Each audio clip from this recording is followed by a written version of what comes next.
Hello and welcome to the Lectionary Call-In Podcast. This is a ministry of Palmacia Presbyterian Church. This is a podcast where pastors and lay people gather together each week to consider and reflect upon one of the lectionary readings for the coming Sunday. And it's our pattern here for a while to look at the gospel lectionary text. It's also our typical pattern that one of us serves as the facilitator of the day. Today, that's me. And crafts questions and send those out to others in advance for their preparation and reflection. But this week is a little bit different. We're trying something new with the item we're calling Questions from the Field. And so today's questions are actually coming from members of the Adult Faith Formation team at Palmacia Presbyterian Church. We sent them the passage and invited them to consider it and send us some questions. And so we looked at those questions and picked out three that we wanted to focus on today. And so this is going to be a nice treat to explore our own responses to questions from within our church community. And so we gather together in this recording to share those reflections, to be in dialogue with one another. And today, it is my joy to be joined by Bill Hall in St. Petersburg, Florida. And Sarah Mickelson in Tampa with a dog. And I am John Ryder. I'm one of the pastors at Palmacia Presbyterian Church, and I am recording from Valrico, Florida. Today, as I mentioned, we're going to be looking at the gospel lectionary text coming up for this coming Sunday, which will be February 11th. We're going to be discussing from the Gospel of Mark, chapter 9, verses 2 through 9. This is the Sunday that we celebrate the Transfiguration, and this is a story that appears in all three synoptic Gospels. It's one that we read every year in the lectionary. So just like we celebrate Pentecost and Easter and Christmas, this is one that comes every year. So we have the Transfiguration. This is an important story. And it's one, I think, historically that sometimes didn't get a lot of attention. Different traditions have given it more weight than others. But it's a story that raises sometimes more questions than it provides in answers. It's a story that's filled with mystery. The Transfiguration, as we think about it, we're kind of wrapping up Epiphany, and this is a story that marks a moment where we kind of pivot from the season of Epiphany and we turn towards Lent. So we've moved from these stories that we've had about Jesus being made manifest in our world and call stories that we've been kind of focusing on, and some healing stories here in the last few weeks. And now we're starting to shift towards Ash Wednesday, towards Lent. And so we're in the Transfiguration, we're recognizing the identity of Jesus, and we're now turning towards self-reflection, towards self-denial, towards Jerusalem, and ultimately towards the cross. And so I invite us now to hear from God's holy word in the Gospel of Mark.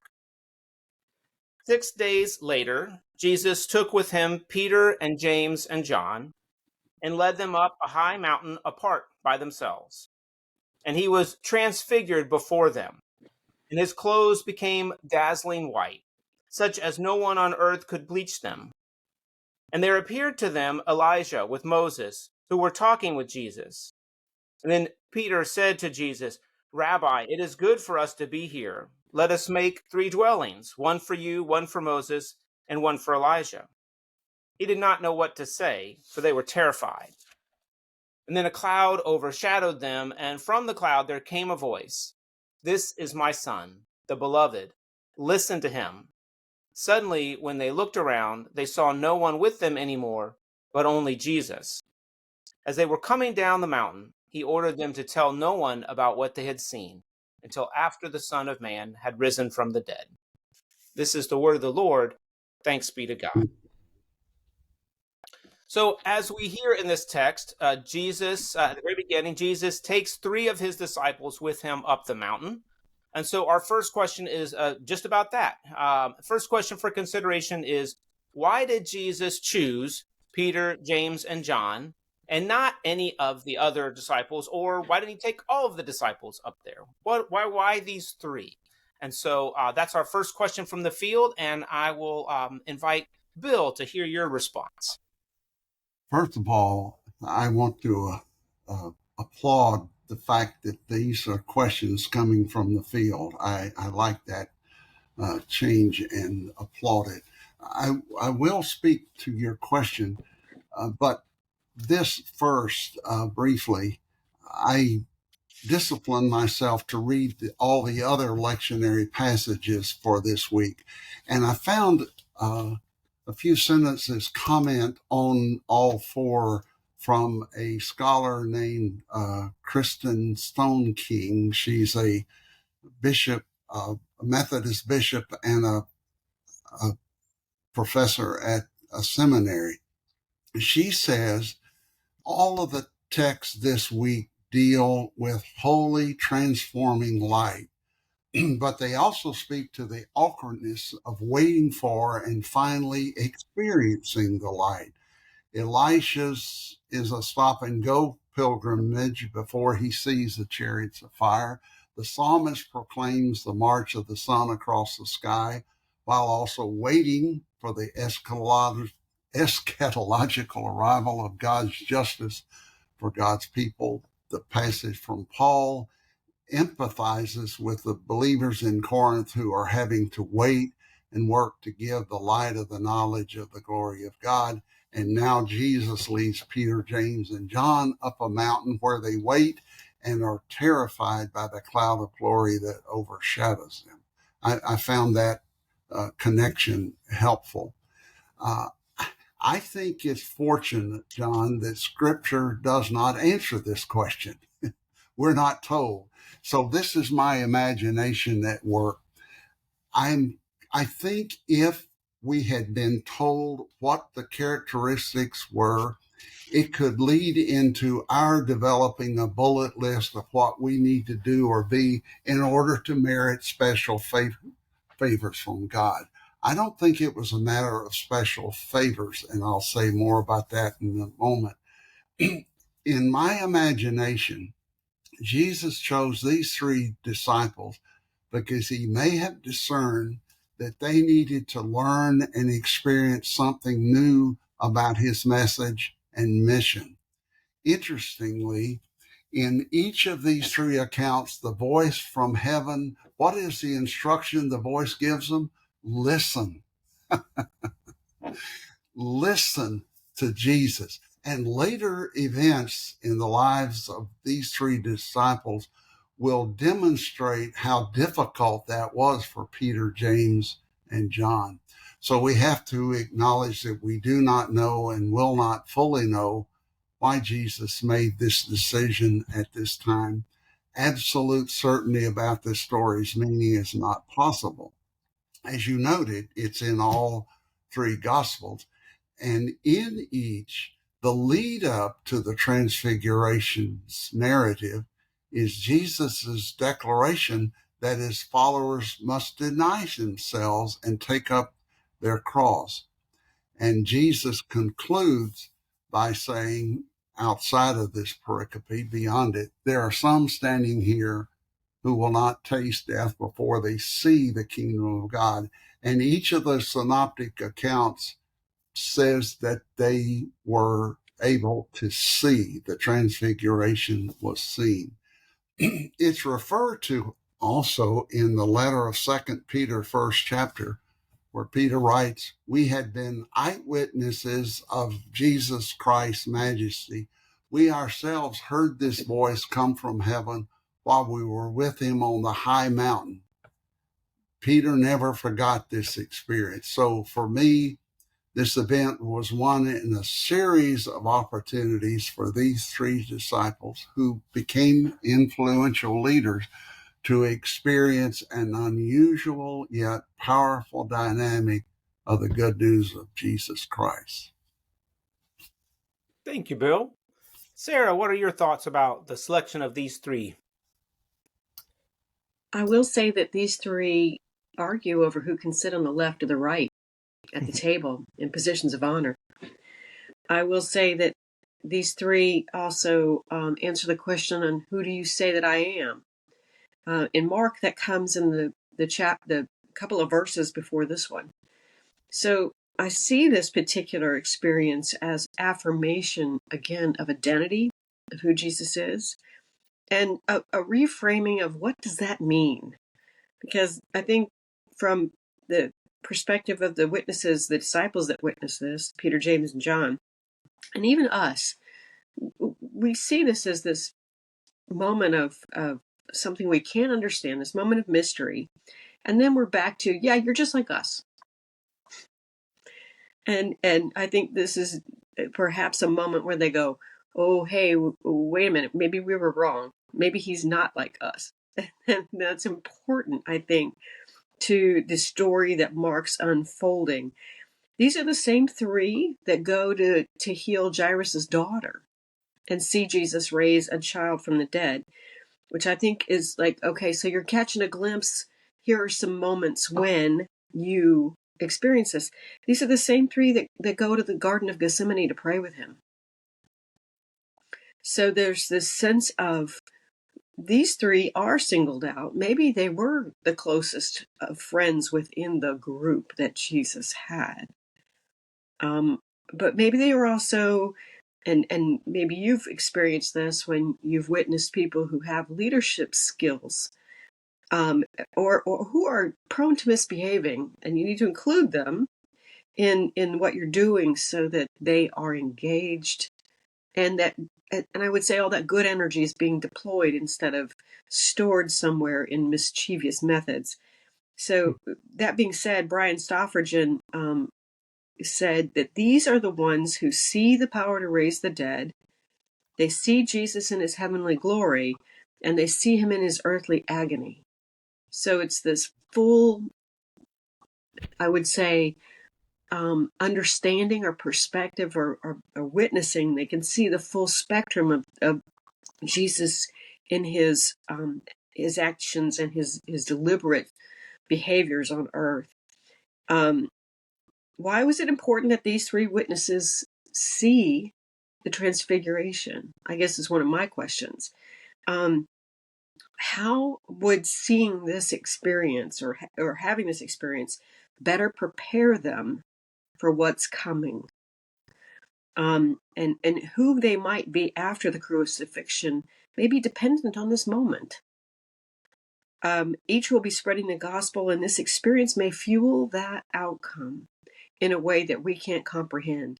I think that we make allusions to this when we talk about mountaintop experiences, and we talk about I think about those things where Jesus has gone up the mountain to pray, where Jesus takes the team up to the mountaintop experience.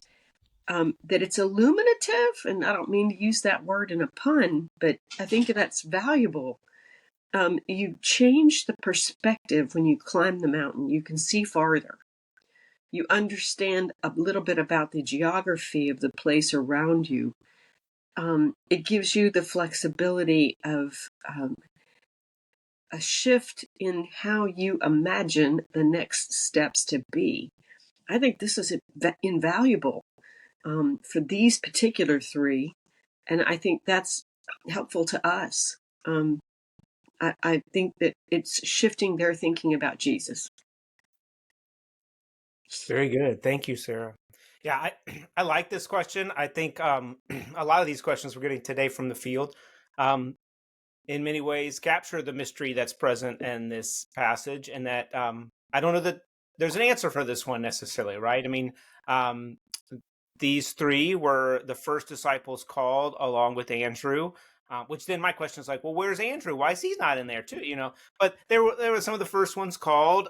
So maybe there is some sort of inner circle. I mean, I think as you, but maybe not. And but as Sarah mentioned, these three do appear with Jesus in other kind of key moments in this gospel, and so it's clear that they get asked to join in and be a part of kind of these other memories, other moments. And maybe it's just a simple answer of, from a storytelling perspective of retelling the story, it's easier to have three people represent the whole of the disciples. That the disciples were there, but I'm just going to tell you about these three that were there. But I don't know. I think there is something about these three being there. I think ultimately they're invited to be along, to be witnesses to what happened.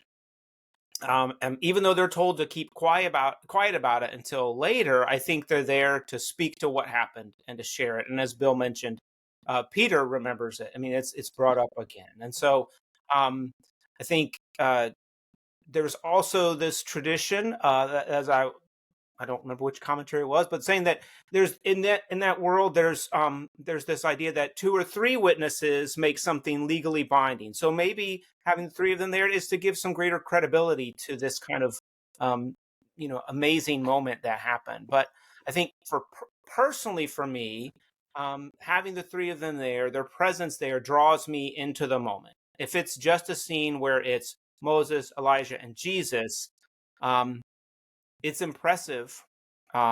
It's a neat story to me and pretty incredible. We hear about this voice speaking about Jesus' identity, but it maybe is not as relatable. It's a little harder for me to imagine. But with the 3 of them there, now I can picture this moment of mystery maybe a little bit clearer. Their reaction, being one of awe and fear, is one that I can relate to. And so maybe it enables me to kind of imagine myself in the scene, if you will, a little bit. Which then to me brings home that imperative command from the voice in an even more impactful way, which Bill mentioned too. Like, this is my son, the beloved, listen to him. And so their presence there enables me to hear that charge to be silent and to listen to Jesus in a more poignant and personal way because of their presence being up on that mountain. Even though they struggle, and we see throughout the Gospel of Mark, they struggle to kind of understand over and over again and get it. But this moment with them being there makes it more memorable for me as the reader and more relatable. So we have this scene up there on the top of the mountain with Jesus being joined by Peter and James and John. But we also hear that Moses and Elijah are present on the mountain as well. Which leads us to our second question, which is, what is the significance of Elijah and Moses as part of this experience? And Sarah, I invite to hear your response. Thank you. Like Jesus, Moses was promised, and he's a promised deliverer of Israel as the people are held captive in Egyptian hands. He releases them from bondage, Moses does, into freedom. Moses receives the commandments or instructions from God. Moses spoke with God. And it's interesting to me that we see Jesus being the Word, and that here's Moses receiving the Word. So I think that's an interesting tie-in. Moses is considered the most important prophet in multiple world religions that have Abrahamic roots. So Islam, Christianity, and Judaism all look to Moses as somebody important. Elijah, prophet who listened to and spoke for God, heard God's voice while he was in the cave, hiding, which I think is really important to note. Elijah called the people of Israel back into covenant. So Jesus's role is an echo of each of these. So I think it's this really interesting moment where we see the instructions coming again from God through the hands of Jesus and the tone of voice that Jesus brings and the actions of Jesus. And we see the voice of God being the presence that we hear within the words that Jesus brings, bringing us back into covenant. I thought that was really interesting. Moses often represents the law, and Elijah is often thought to represent the prophets in the culmination that Jesus brings. He says, I've come like the prophets and to fulfill the law. So Jesus is considered the culmination of both. So I think it's important that we have Elijah and Moses. These are also people that when Jesus says, who do you think I am, to the disciples, these names come up. Mm-hmm. So I think it's an interesting moment of singularity in God's purposes. Very good. Thank you. Bill, your thoughts? Again, a good question. I mentioned earlier that there's a connection between this gospel lesson and the other pericopes this week in the lectionary, one of which is from 2 Kings, the second chapter. And it's obvious why that's included, because it's the story of Elijah's preparing Elisha to take up the prophetic mantle, because Elijah was soon to be taken away. So that suggested to me in my imagination a theme here that I will share. So Elijah, one of the greatest prophets in the Old Testament, you were right, Sarah. Moses was a very famous figure as a leader. Elijah is a prominent prophet. He is willing and enthusiastically engaged in the transition to someone else's carrying forward God's mission. It's an interesting dialogue, and there's some resistance. Moses also was a leader who eventually acknowledged and facilitated the transition to a new leader, Joshua. So I think it's at least possible that the thread here is that Peter, James, and John also would, in their time, need to learn the same lesson, that the kingdom of God did not end with them. You noted, John, for us already that these three disciples and the others stumbled and lost their way. Peter ended up denying James and John in that argument at the table of which was sit at the left and right. In another account, their mother lobbies for them to be given a special place. And perhaps Jesus wanted early in his ministry to implant in these three disciples the truth that in time they also would pass on to others the further work of God's kingdom on earth. And to apply, one of the lessons Elijah learned was he thought he was it.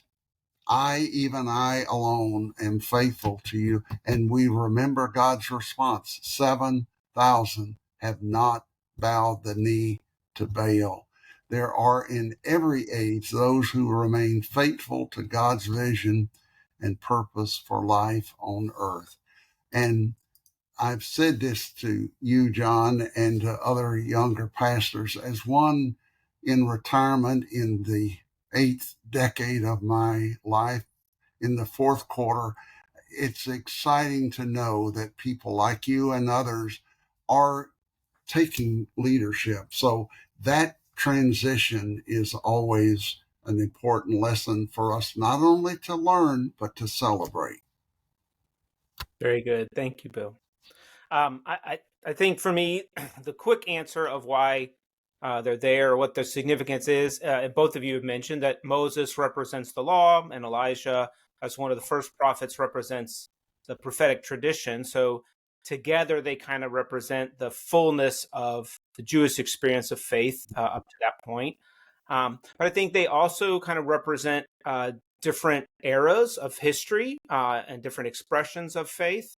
Moses, in his time, was showing the people how they are to act and live with one another, but also how they're to be in relationship with God. And so they were learning how to be a covenant people, right?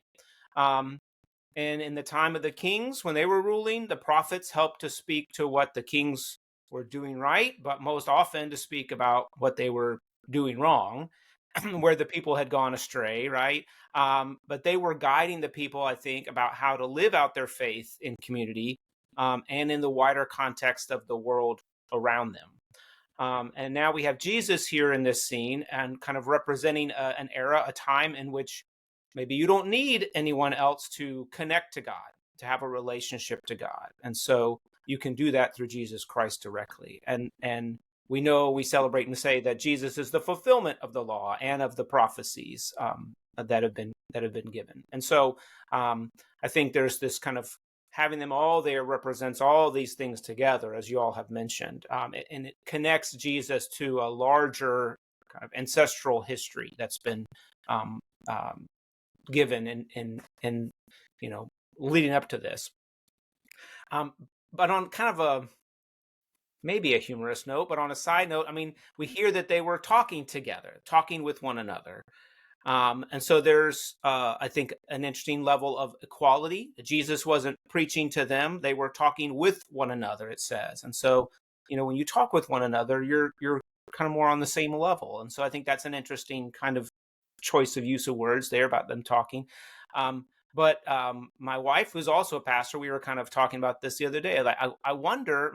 So there's some questions. Like, number one, how did the disciples know that it was Moses and Elijah? They didn't know what they looked like. They were way before them. So, how did they know that they were them? But then what were they talking about? And so we don't know. There's mystery in that as well. But were they providing counsel to Jesus, support and encouragement for, as I mentioned in the intro, that this is a pivot, right? We're turning towards Jerusalem. Jesus' ministry in Galilee is kind of wrapping up, and now we're headed to. So was it some words of encouragement about what is to come? And then we were kind of joking about, were they comparing notes on followers and like, Elijah's really great. He's a wonderful one. I can't wait to pass the torch to him. Oh, Moses could be complaining about how these followers didn't listen and built a golden calf, and Jesus, I got these 12 and they don't get it, And so, I mean, we were kind of joking about what they could be talking about. And I think the beauty of this text is that there are lots of questions and mysteries and things like that we don't have answers to. There's mystery in this story, just as there's mystery in our own lives and in our world. And I think that's part of the beauty of that as well. So we've got a final question, and it deals more with Jesus's words to his disciples at the end there. And that was that he told them not to tell anyone. And so our third question is, why do you think Jesus told them not to tell anyone until after he had risen from the dead? And I'll speak to this first and just say that this moment of kind of don't tell anybody is not unique to this story. It happens throughout the Gospel of Mark. We've already heard about it in some of our healing stories just a few weeks ago. And so there's this thing in Mark called the Messianic secret. And so where Jesus doesn't want his identity as Messiah revealed. And I think one theory that I can get behind is that it would bring about kind of the wrong attention from Rome, because the people would give it the wrong attention. And I think for the people, their definition of who the Messiah would be and what the Messiah would do is pretty clear to them. And they were ready to get Rome off their backs. And so they were looking, if Jesus was to be the Messiah, they had pretty clear expectations about what that meant Jesus would do. And I think Jesus came to be, as we know, a different kind of Messiah for them. And I think that part of let's not say it out loud right now or call me the Messiah or tell people about this, was he didn't want to have to deal with those incorrect assumptions and expectations that early in his ministry about who he was supposed to be and what he was supposed to do until later, and then kind of as he moves towards Jerusalem. So I wonder about your all's thoughts. Sarah, what do you think about this notion that Jesus told them not to tell anyone? I wonder that maybe the glorification of Jesus can only be fully encountered or experienced with the lens of the sacrifice, the crucifixion, and the resurrection. It's like your understanding of it shifts or is deepened or is quadrupled after you've seen how the story goes. It's kind of like when you start at the end of of a story and then you go backwards as a storyteller and fill in the beginning, the middle, and what came before, so that you can fully kind of come to terms with what's about to happen. And speaking about this experience without the others might only be 1/3 of the story. And if, I guess it's kind of like being on the inside of a magician's something that a magician does, and seeing the trick as something profound instead of what it really is, which is a manipulation of where the audience's eyes see. I don't know that that's anything about what Jesus is doing. I think that's how human beings perceive what Jesus is doing. And I think that it puts it in a bigger perspective, this sense of what is about to happen. Um, if they talk about what just happened, they're processing it, and it's gonna shift or diminish its importance. And I think it's profoundly promoted in a way after the crucifixion and the resurrection. And then you kind of go, oh, this is much bigger than that. This is much bigger than I thought. And my meager comprehension of it diminished it until I saw how the story shifts and how the story begins to take shape. So I think it may be just they're not ready. What the words they would give to it would be diminishing rather than additive. Very good. Yeah, I think as we see in their response, or Peter's response to let's build some dwellings for you, which is, just kind of outlandish kind of a thing. I mean, I think there's some real truth to what you're saying about they may not be able to speak to what they've seen in a way that's helpful. Yeah, there's definitely something to getting the fuller picture of the story for sure. Bill, your thoughts? Sarah and John, I think what I'm about to share is similar to what I understand the two of you have already said. It seems to me it is strange and mysterious from our perspective. Why would Jesus not only hesitate, but clearly instruct them not to tell that? It occurs to me that Jesus may have given this instruction to avoid the human tendency to glamorize and exalt someone who does something spectacular. Jesus did not want that. We know that Jesus didn't heal everybody in his time. We've talked about recently how he is, in effect, wanted to avoid the crowds, to get away. So there was more to what Jesus wanted to share and teach than just healing, though that is critically important. He wanted to prepare the disciples to carry the message and in turn to minister. He spoke about, in our modern day language, justice, serving those on the margin. So I think I agree with you. There was more that was yet to unfold and understand. It also reminds me that in modern day educational theory, there's the importance of readiness, timing. And I can certainly identify with that in my faith journey. Sometimes it has been only after a life experience that I came to hear, understand, and embrace a particular truth of the gospel. Also, sharing such a story could be understood by others as a requirement that they also must have such experiences. John, I'm sure you have. I did in my ministry say to people, there are many paths to following Christ. For some, it's dramatic mountaintop experience. For others, it's a quiet day by day experience. So that's another thought that comes to me. And I think what highlights that reality is what happens after the transfiguration. In all three gospel accounts, Jesus walks down into controversy.